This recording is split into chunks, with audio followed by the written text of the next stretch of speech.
Everyone মোৰ নতুন এটা ভিডিঅ'লৈ আপোনালোক সকলোকে স্বাগতম জনাইছোঁ দেই। আজি ভিডিঅ'টো আৰম্ভ কৰিছোঁ। মনসা পূজাৰে আমাৰ ঘৰত যিহেতু শহুৰহঁতৰ ঘৰত 3 বছৰৰ মূৰে মূৰে মনসা পূজা কৰা হয়, তাৰ বাবে বিশেষ আয়োজন চলি আছে। ব্ৰাহ্মণসকলে দোনা কাটি সকলোবোৰ ৰেডি কৰিছে। এইফালে শাহু আৰু খুৰী শাহুৱে ধুনীয়াকৈ চাই আছে আৰু ইনষ্ট্ৰাকশ্যন দি আছে তেওঁলোকে, আৰু ময়ো অকণমান চাইছোঁ আপোনালোকৰ বাবে।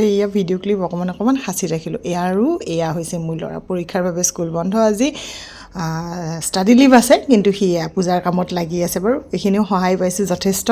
তাৰে পাছত ধুনীয়াকৈ ৰেডি কৰিলে পূজা য'ত মাক বহোৱা হ'ব তাতে আমাৰ ধুনীয়াকৈ এতিয়া ৰেডি কৰি, যিহেতু আমাৰ এই মূৰ্তিটো আমাৰ ডাঙৰ বৰজনাহঁতৰ ঘৰত থাকে, তেওঁলোকৰ পৰাই ধুনীয়াকৈ এতিয়া উঠাই লৈ গৈ মণ্ডপত বহাই দিয়া হ'ব। এতিয়া তাতে ধুনীয়াকৈ মাক প্ৰতিষ্ঠা কৰি এতিয়া পূজা আৰম্ভণি কৰিব।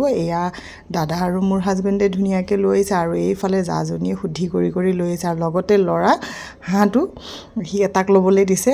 ধুনীয়াকৈ লৈ আদৰি আনিছে, আনি এতিয়া মাক প্ৰতিষ্ঠা কৰি পূজাৰ আৰম্ভণি কৰিব। সঁচাকৈ 3 বছৰৰ মূৰত আজিৰ দিনটো আমাৰ কাৰণে বহুত বিশেষ হয়, কাৰণ এই পূজাখন বহুত ডাঙৰকৈ পতা যায় আৰু ভালো লাগে। ঘৰত কিবা এটা উৎসৱ পাৰ্বণ হ'লে এনেও বহুত বেছিয়ে ভাল লাগে। তাতে আকৌ মাৰ পূজা, যিহেতু আমাৰ মনসা মাকেই কাৰণ আমাৰ মনসা পূজাখন সেইকাৰণে বহুত ডাঙৰকৈ কৰা হয়। আৰু মাক প্ৰতিষ্ঠা কৰা হ'ল। এতিয়া মাক ধুনীয়াকৈ তাতে বহাই পূজাৰ আৰম্ভণি কৰিলে। যিহেতু দাদা আছিলে, দাদাই পূজাত বহিব, আৰু পূজাৰ আৰম্ভ হৈ গ'ল। আৰু আৰম্ভ হওঁতে অকণমান বাৰু দেৰি হৈছে, আৰু এইখন পূজা বহুত দীঘলীয়া হয়তো।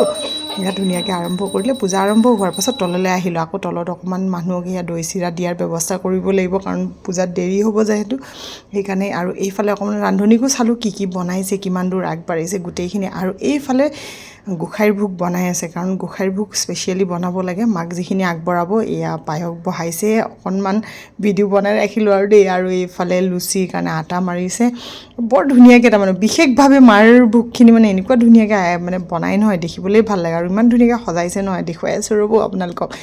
লুচি, পায়স, চুজি, নাৰিকলৰ বিভিন্ন ধৰণৰ। তাৰে পাছত সেইবোৰ চাই মেলি আহি আৰু অকণমান আহিলোঁ ইয়ালৈকে পূজাৰ ঠাইলৈ আহিছোঁ। অকণমান মানুহ এটা দুটাকৈ আহি আছে আৰু সেৱা লৈছে সকলোৱে। তাৰপাছত সেইখিনি হোৱাৰ পাছত আপোনাৰ চাহৰ এইবাৰ চাহ দিবলৈ দিলোঁ মানুহখিনিক। ধুনীয়াকৈ বহা মানুহখিনিক চাহ তাহ দিয়া গ'ল। তাৰে পাছত মাৰ কাৰণে মেইন ভোগটো আছে, চুজি, পুৰি এইবোৰ যে বনাইছিলে সেইখিনি হৈ গ'ল। মাক আগবঢ়োৱাৰ বাবে আহি আছে হাতত লৈ ব্ৰাহ্মণে, তেওঁকো ধুনীয়াকৈ আদৰি অনা হৈছে।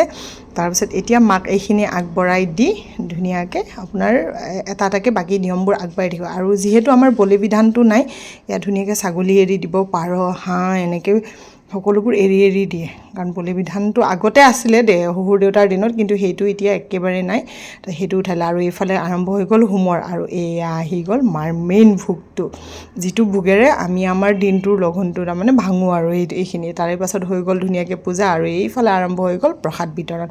আৰু পূজা হওঁতে আছে বহুত দেৰি হৈ গ'ল, 5 বাজি গ'ল। আৰু এইফালে মানুহখিনিক ভাত দিয়াৰ আয়োজন কৰিলোঁ, দেখিলেই নহয় ভাত। আৰু মোৰ শাহুমাই একদম তামোল লৈ মেইন গেটত বহিছে, যেন কোনো মানুহক মাত দিব ৰৈ নাযায়। আৰু আমাৰ খানাত আছিলে, এটা এটাকৈ ধুনীয়াকৈ আহিছে, বহুত বেছি টেষ্টি হৈছিলে। তো আজিলৈ ইমানেই, বাই বাই।